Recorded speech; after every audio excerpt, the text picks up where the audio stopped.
ॐ श्री परमात्मने नमः। अथ चतुर्दशोऽध्यायः। अथातः स्वेदाध्यायं व्याख्यास्यामः इति स्मः भगवान् आत्रेयः। अतः स्वेदा प्रवक्ष्यन्ते येर्यथावत् प्रयोजितै स्वेदसाध्या प्रशाम्यन्ति गदावातकफात्मकाः स्नेहपूर्वं प्रयुक्तेन स्वेदेनावजिते नीले पुरीशमूत्ररेतांसि न सज्जन्ति कथञ्चन शुष्काण्यपि हि काष्ठानि स्नेहस्वेदोपपादनै नमयन्ति यथा न्यायं किं पुनर्जीवतो नरान् रोगर्तु व्याधितापेक्षो नात्युष्णोति मृदुर्न च द्रव्यवान् कल्पितो देशे स्वेदः कार्यकरो मतः व्याधौ शीते शरीरे च महान् स्वेदो महाबले दुर्बले दुर्बलः स्वेदो मध्यमे मध्यमो हितः वातश्लेष्मणि वाते वा कफे वा स्वेद इष्यते स्निग्धरुक्षस्तथा स्निग्धो रुक्षश्चाप्युपकल्पितः आमाशयगते वाते कफे पक्वाशयाश्रिते रुक्षपूर्वो हितः स्वेदः स्नेहपूर्वस्तथैव च वृषणो हृदयं दृष्टि स्वेदयेन् मृदुनैव वा मध्यमं वङ्क्षणो शेषम् अङ्गावयवमिष्टतः शुशुद्धैर्नक्तकैपिण्ड्या गोधूमानाम् अथापि वा पद्मोत्पलपलाशैर्वा स्वेद्यः संवृत्य चक्षुषी मुक्तावलीभिः शीतले भाजनैरपि जलार्द्रैर्जलजैर्हस्तैः स्विद्यतो हृदयं स्पृशेत् शीतशूलव्युपरमे स्तम्भ गौरवनिग्रहे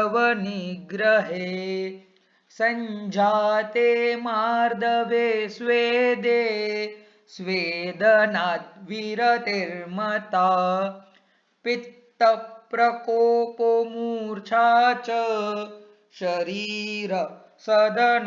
तृषा दाहः स्वराङ्गदौर्बल्यम् अतिस्विन्नस्य लक्षणम् उक्तस्तस्य शितीयेयो ग्रीष्मिकः सर्वशो विधिः सोऽतिस्विन्नस्य कर्तव्यो मधुरः स्निग्धशीतलः कषायमद्यनित्यानां गर्भिण्या रक्तपित्तिनां पित्तीनां सातिसाराणां रूक्षाणां मधुमेहिनां विदग्धभ्रष्टबृध्नानां विषमद्यविकारिणां श्रान्तानां नष्टसंज्ञानां स्थूलानां पित्तमेहिनां तृष्यतां क्षुधितां नां च क्रुद्धानां शोचतामपि कामल्युदरिणां चैव क्षतानाम् आढ्यरोगिणां दुर्बलातिविशुष्काणाम् उपक्षीणोजसां तथा भिषक्तैर्मेरिकाणां च न स्वेदम् अवतारयेत् प्रतिश्याये च कासे च श्वासेष्वलाघवे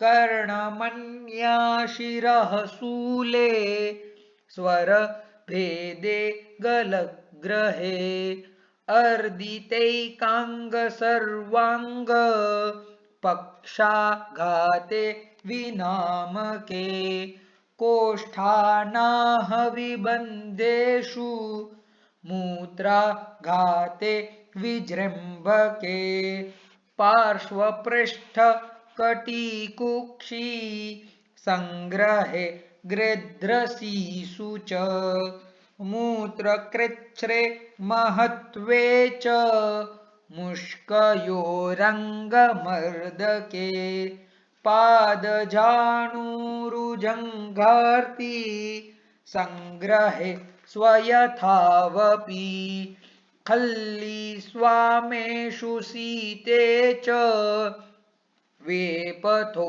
वातकण्टके सङ्कोचायामशूलेषु स्तम्भगौरवसुप्तिषु सर्वाङ्गेषु विकारेषु स्वेदनं हितमुच्यते तिलमाशकुलत्थाम्ल घृततैलामिषोदनै पायसै कृशरैर्मासै पिण्डस्वेदं प्रयोजये गोखरोष्ट्रवराहाश्व सकृद्भिः सतुषैर्यवै सिकतापांशुपाषाण करीषायसपूटकै श्लेष्मिकान् स्वेदयेत्पूर्वैर्वातिकान् समुपाचरेत् द्रव्याण्येतानि सस्यन्ते यथा स्वं प्रस्तरेष्वपि भूगृहेषु च झेन्ताके शुष्णगर्भगृहेषु च विधूमाङ्गारतप्तेषु स्वभक्तः स्विद्यते सुखम् ग्राम्यानुपौदकं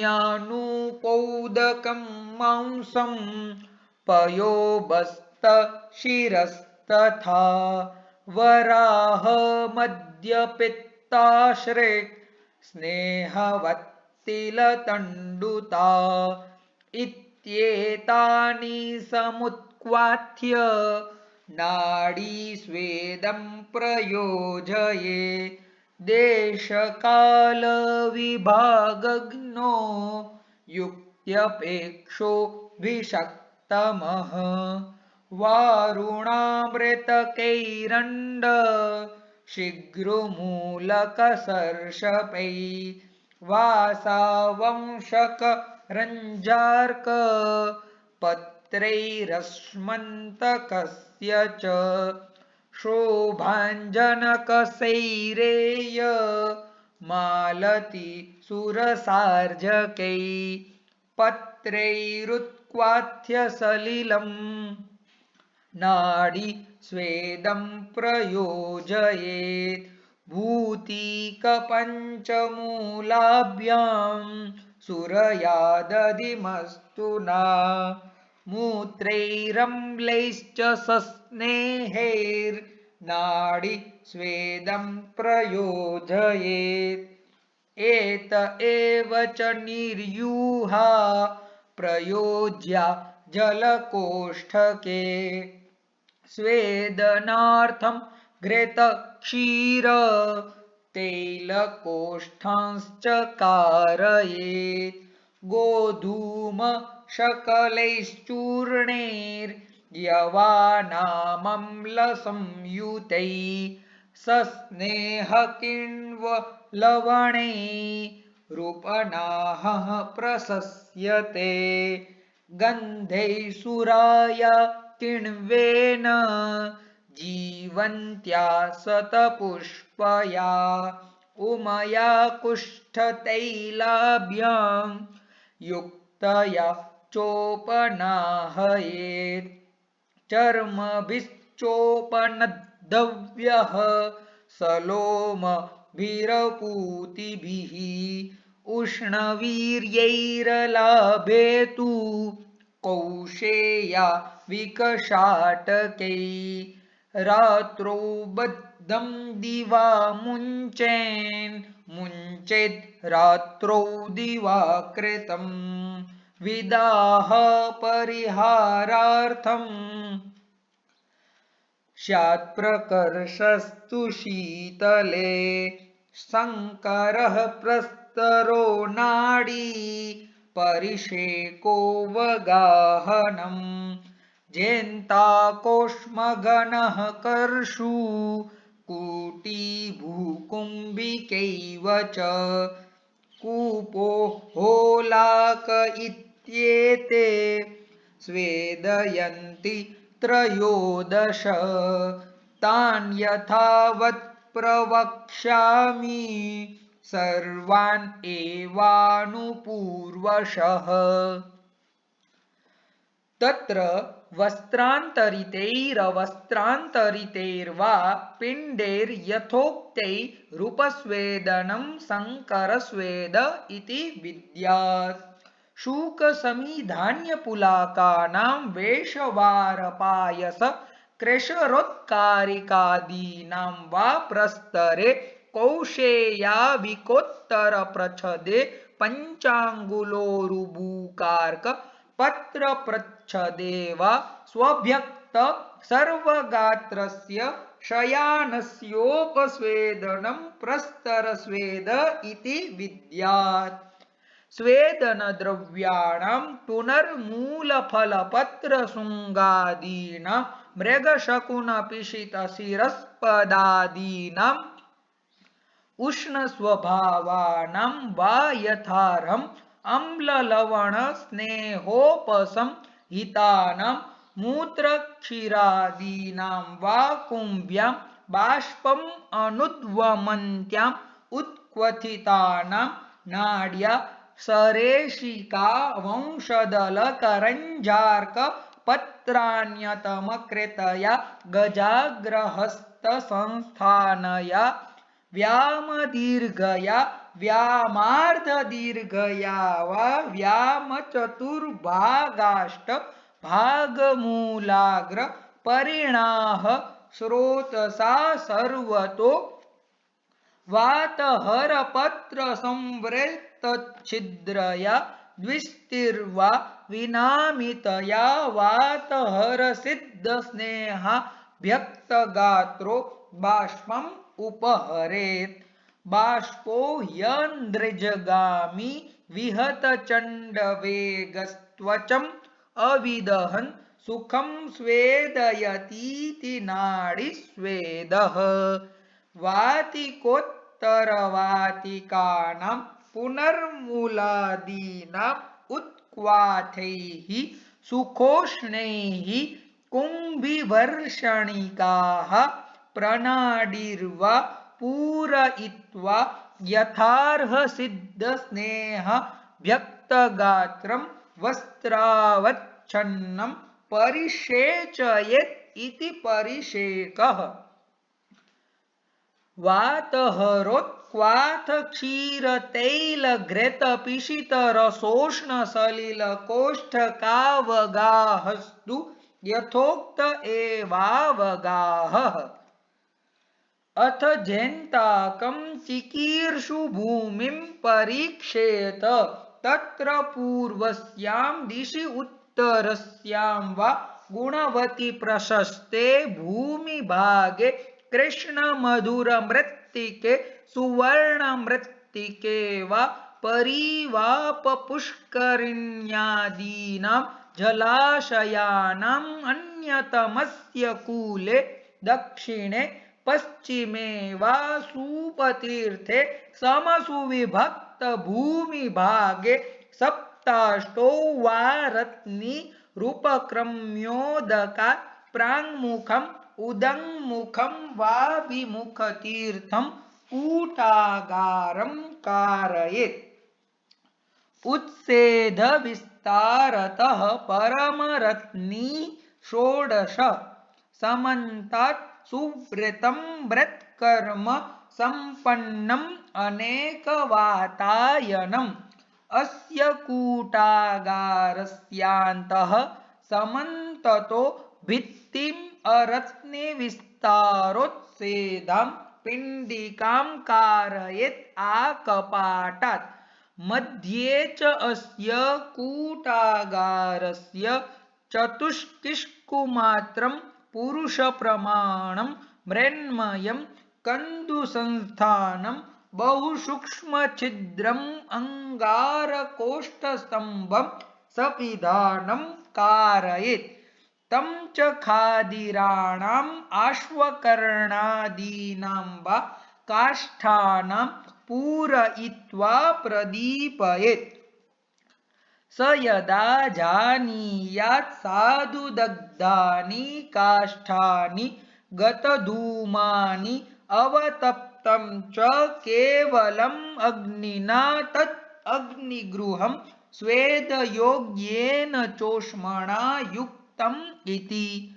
तत्र एनं पुरुषं वातहराभ्यक्तगात्रं वस्त्रावच्छन्नं प्रवेशयेत्।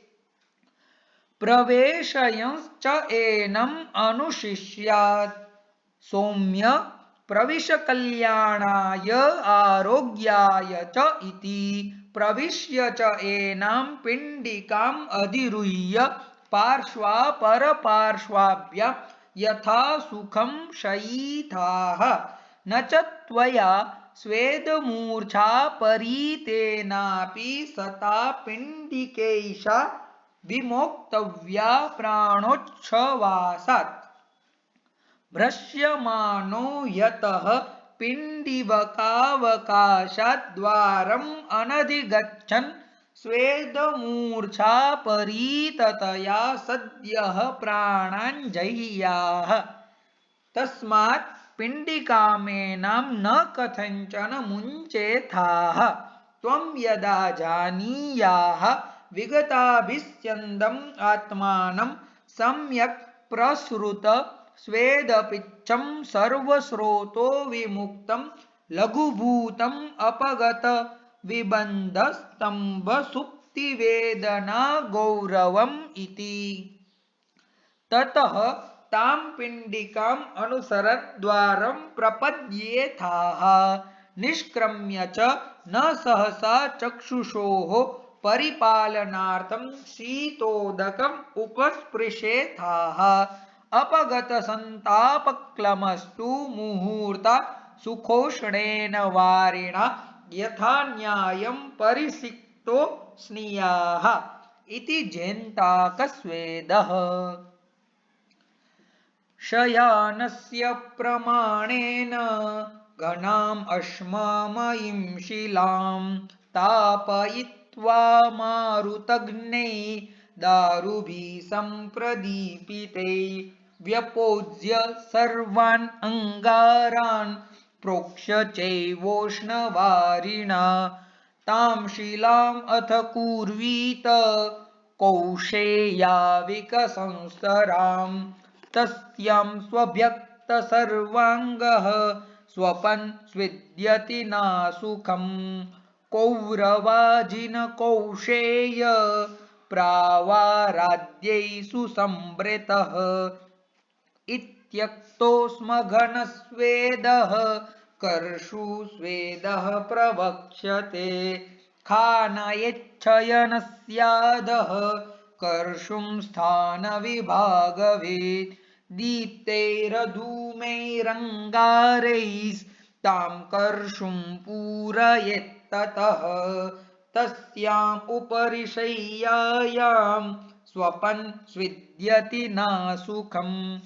अनत्युत्सेदविस्तारां वृत्ताकारामलोचनां घनभित्तिं कुटिं कृत्वा कुष्ठाद्यै सम्प्रलेपयेत् कूटिमध्ये भिषक्शय्यां स्वास्तीर्णाम् उपकल्पयेत् प्रावाराजिनकौशेय कुथकम्बलगोलकै हसन्तिकाभिरङ्गार पूर्णाभिस्तां च सर्वशः परिवार्यान्तरारोहेद् अभ्यक्तः स्विद्यते सुखम् य एवाश्मघनस्वेद विधि भूमौ स एव तु प्रशस्तायां निवातायां समायाम् उपदिश्यते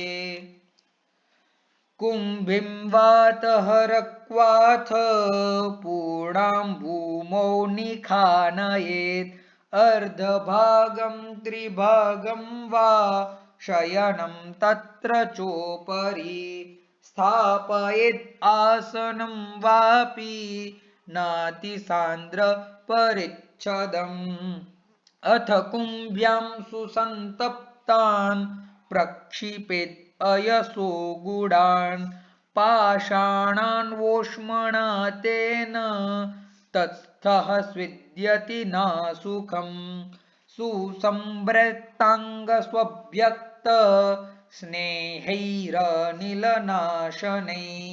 कूपं शयनविस्तारं द्विगुणं चापि वेदतः देशे निवाते शस्ते च कुर्यात् अन्तः सुमार्जितम् हस्त्यस्वगोखरोष्ट्राणां करीषेर्दग्धपूरिते स्ववच्छन्नः सुसंस्तीर्णे व्यक्तः स्विद्यति नासुखम् दीतिकां तु करीषाणां यथोक्तानां प्रदीपयेत् शयनान्तः प्रमाणेन शय्याम् उपरि तत्र च सुदग्धायां विधूमायां यथोक्ताम् उपकल्पयेत् स्ववच्छन्नः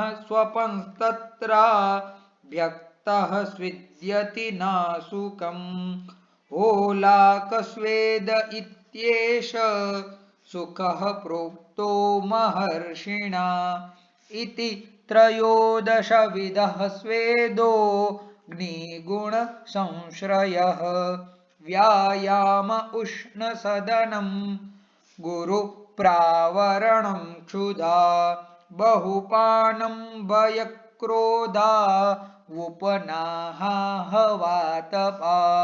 स्वेदयन्ति दशैतानि नरम् अग्निगुणाद्रिते इत्युक्तो द्विविधः स्वेदः संयुक्तोऽग्निगुणैर्न च एकाङ्गसर्वाङ्गगतः स्निग्धो रुक्षस्तथैव च इत्येतत् त्रिविधं द्वन्द्वं स्वेदम् उद्दिश्य कीर्तितम् स्निग्धः स्वेदैरुपक्रम्यः स्विन्नः पथ्यासनो भवेत् तदः स्विन्नगात्रस्तु व्यायामं वर्जयन्नरः।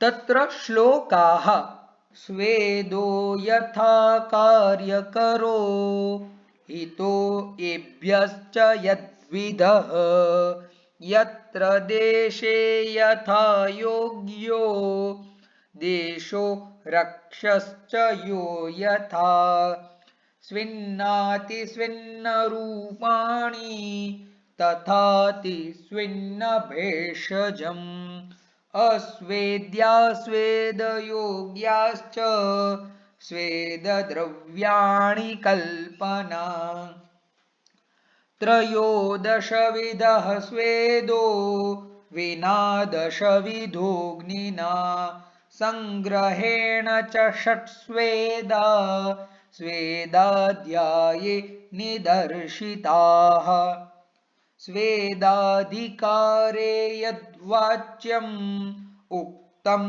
एतन्महर्षिणा शिष्यैस्तु प्रतिपत्तव्यम् उपदेष्टा पुनर्वसुः इति अग्निवेशकृते तन्त्रे चरकप्रतिसंस्कृते श्लोकस्थाने स्वेदाध्यायो नाम चतुर्दशोऽध्यायः इति श्रीधन्वन्तरिरर्पणमस्तु।